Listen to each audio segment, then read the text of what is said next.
ধানের শীষ অথবা পাল্লায় ভোট দিয়ে ওই কাগজটা পকেটে নিয়ে বাড়ি চলে যাচ্ছে। কারণ আমরা অবশ্যই গণভোট আগে চাচ্ছি, আমরা নভেম্বরে গণভোট করার জন্য আমরা বলে আসছি।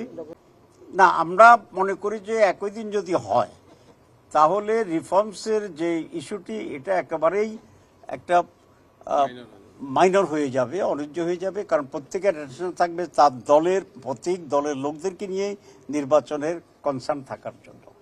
তো সুতরাং সেদিন দেখা যাবে যে গ্রামের সাধারণ ভোটাররা ধানের শীষ অথবা পাল্লায় ভোট দিয়ে ওই কাগজটা পকেটে নিয়ে বাড়ি চলে যাচ্ছে। কারণ তাকে আরেকটা ভোট দেওয়ার জন্য যে চাপাচাপিটা কে করবে? কারণ আমি তো ততক্ষণ আরেকটা পাল্লা ভোটের জন্য দৌড়াবো। সেই কারণে যেটা বলা হচ্ছে রিটার্ন, এখানে রিটার্ন, ওইখানে ভোট কাজ কম হবে। আলাদা যদি হয় মানুষ এটা রিটার্ন করবে এবং সংস্কার চায় দেশের মানুষ, সুতরাং সে সংস্কারের জন্য আসবে। 2 নম্বর যেটা সেটা হচ্ছে আমাদেরকে কেউ কেউ বলে যে এই নির্বাচন করতে গিয়ে যদি ঝামেলা হয়ে যায় তাহলে জাতীয় নির্বাচনের তো সেটা আবার অনিশ্চিত হয়ে যাবে। তো এই নির্বাচনে যদি ঝামেলা হয় তো এটা তো আমরা আগে একটু বুঝলাম, বরং ভালো যে নির্বাচন আপনি ঝামেলাটা সহ যদি জাতীয় নির্বাচনে যান, ওইটাতে যদি ঝামেলা হইয়া যায় তাহলে তো আমসালা দুইটাই চলে যাবে।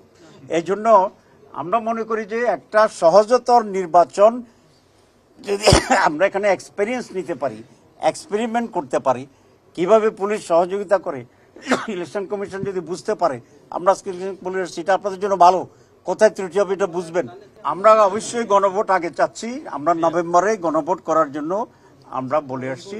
এটা আসলে আমাদের অতীতে অনেকগুলো গণভোট হয়েছে, this is nothing new in Bangladesh.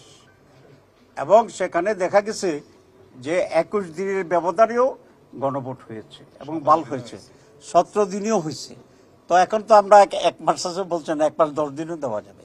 সুতরাং ইনস্ট্যান্স ইজ দেয়ার যে আপনি 17 দিনে 21 দিনে গণভোট করা যায়। কারণ এখানে তো বিরাট কোনো মার্কার বিষয় নাই, এখানে সমস্ত মানুষকে ইনভলভ করার কিছু নেই, এখানে দেশে দেশে গিয়া মিছিল মিটিংয়ের কোনো কিছু নেই।